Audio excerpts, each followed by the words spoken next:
Hey, new channel, same me, going back to basic this time, Intune apps. Unsurprisingly, given the title of this video, I'm going to start with line of business. But before we get started, I'd really appreciate a like and subscribe just to get me started on this new channel. Thank you. Right, straight to it then, gonna go with Zoom. They've recently updated their auto update feature, so I want to just make sure that we understand how to deploy it via an MSI app. So, line of business it is. Let's jump to the screen. So, to get the Zoom MSI, it's simply a case of Googling download Zoom MSI, Zoom installers website right here. Choose that.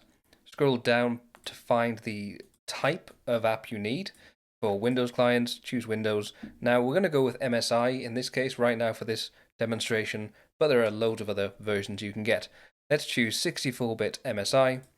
Just download that. There it goes. We'll give that a few seconds to download. In the meantime, we'll jump over to our Intune portal, the Endpoint Manager Admin Center, whatever they're calling it this year. We're going to go ahead and choose Apps, and then All Apps, and choose Add. Now, from this list of apps, you can see we've got quite a lot to choose from. I'm demonstrating how we deploy Windows apps and specifically line of business Windows apps. Now, line of business are anything like, let me actually just show you. I'll just scroll down to where it says line of business. And these line of business apps are Android APKs, iOS IPAs, macOS PKGs, or Windows MSI, AppX, AppX Bundle, MSIX, and MSIX Bundle. The one I'm going to download and use for Zoom is MSI because that's the version they give you. So let's just choose select on this, and you can see we're offered the opportunity to select an app package file. Do that.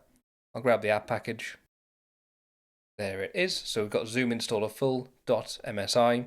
This is all fine. We can't really change that. Zoom is the name of the app. Platform is Windows. The size, you're not going to be able to change that. MAM enabled is no. That's MAM is mobile application management. It doesn't support it, as you can see. Execution context is dual purpose. We'll look at that in a few moments. So, okay. Now, we can change the name here if you want to. So we can call it Zoom because the users don't really care if it's 64-bit. And we can maybe leave the 64-bit in the description, but maybe make it a little bit more pretty for them. We can use edit description, and just here we can make a space there, which will look a little bit better for the end user. But really, they don't care whether it's 64-bit, 32-bit. They're just going to ask for it to work. So we're going to go with Zoom as the publisher. And then app install context is going to be device. Now, when it comes to installing it for the device or the user, typically install it for the device unless there's a very good reason for installing it per user.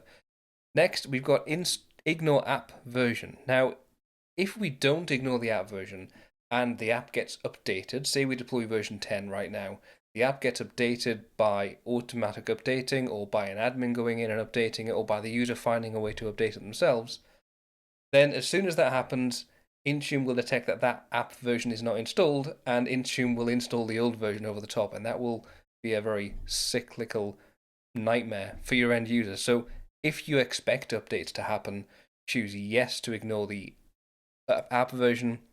Now here we can add some command line arguments. Now, I mentioned at the start that Zoom have recently updated their auto update feature, and if you take a look at their website, which I have, you will get something like this as a recommendation for how to deploy the updates. So we have something called a zconfig or zconfig if you're in the States. We have AU2 enable auto update is true, and AU2 install at idle time is true. So if there's no meetings for the next 30 minutes, for example, it will go ahead and update. So when the Zoom detects that the user is idle from a meeting perspective. We can add a category if you like. We can call this maybe collaboration and social. It's about right. Maybe business as well. And we'll just jump down. We don't need to set it as a featured app in the company portal. And if you would like to add any more information at this point, go ahead and type some more in. You can even add a logo if you think that will help the users feel happy about installing this app. Let's choose next. And the assignment, right? So in order to deploy this application, we can either deploy it to a group, all users, or all devices. That might be okay in your environment if it's a small environment, but not all devices typically need Zoom, and not all users typically need Zoom, so we would normally deploy it to a group. So let's just jump over to another tab here, and create a group of users who need Zoom. Choose new group. It's going to be a security group. I'm going to call it app-Zoom users. And I'm going to tap in some users here who I know need Zoom. Erin does. Right, we'll choose create. And then we have that. So jumping back to that tab where we can deploy this app to these users, choose add group. Look for app dash. Of course, it's not there yet. Okay, so we're going to not deploy this to users right now. We're going to choose next. And at this stage, we can just review the things that we've set. That looks about right to me. We are not deploying it at all. We're going to choose create.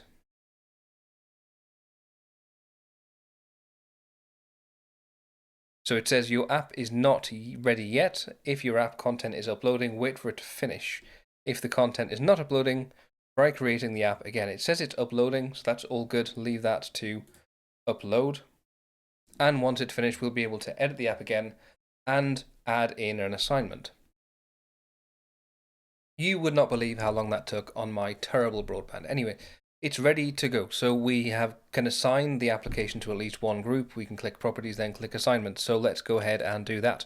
We'll choose properties, scroll down in this list to assignments, choose edit. And from here, we're going to add that group, which will now exist because it didn't exist because we were using different tabs before. Choose app Zoom users, choose select, review and save. And now the users who are using a device, those users who are using a Windows device that is enrolled into Intune will receive that application on their device. That is all from me this time round. If you've got any questions or comments about this video, please leave them below. I will reply, I promise. Please subscribe and like this video if you've enjoyed it. See you next time.